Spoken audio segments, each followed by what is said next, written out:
Rachel. In a Bristol heavy metal beer house, sentences slurred, too blonde, too undark, I thought, for an average iron sort of maiden or gothic bird. You asked if I was married, and then, when my guffawing buried the question in shovelful on shovelful of don't be absurd and planted a cross above it, if I had a girlfriend, if I was homosexual, and if you could kiss me, I replied, no, yeah, alright then, and leaned over the bar. Quickest bond I'd ever made. Perk of the job, like a company car, I supposed. You weren't afraid to talk to anyone. Gob on a stick, your nickname. Bold as a martyr on a bonfire, hand in hand with me by the floating harbour, and asking a sudden man in sunglasses and a falcon blinding checked shirt what he did for a living. He worked in advertising. Yep, you said. It shows. You were my lusty West Country wench.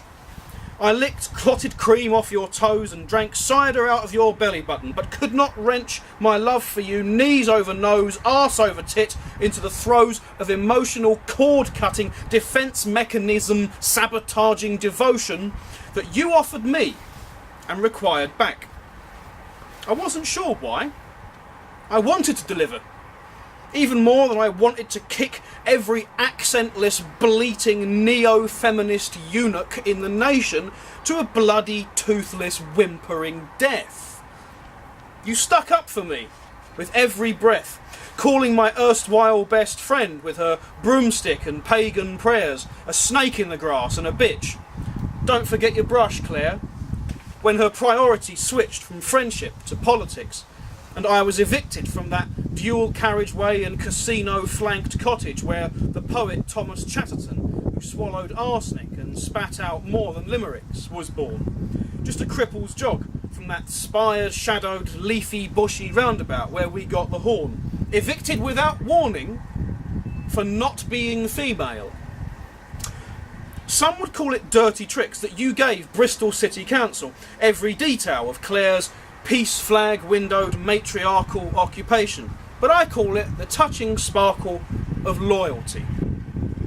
And you'd have heard a choir of abhorrence if you told your parents that I wasn't exactly royalty and slept in what used to be a factory that made furry discs for floor buffing machines on a sawdust flecked mattress that a lanky white Rastafarian in baggy jeans discovered me kneeling on, penis heavenward, about to give you what the bishop said to the actress. He saw my cock, I pondered, and wilted, unable to dish up any more sex cake, as you laughed like a misanthrope during nuclear Armageddon. Whatever you'd bemoan, the only time my patience wandered off the edge of the earth was the night that bloke with the Rovers tattoo and some craft snuck some not sure what into your appley brew, and you bounced around the bar like a chaffinch in a bell jar, then softly rested your hands behind earrings that circus tigers could leap through, on a spring-haired, stiletto-perched woman's shoulders, before hurling her backwards, crashing like a bag of astrolabes onto the floor. Have you got the painters in, babe? Or the builders? I wondered, as you accused her of chatting me up by ordering a drink. Face redder than the local cliff, confused as a lobster in a chartered accountancy seminar, I told the bouncers to throw you out, and you to see a shrink. Rachel, without an atom of doubt, the only woman who's ever stopped to think and actually give a coal miner's fart about who I am and understand. Rachel, with your cheeky, sarky, gobby little face.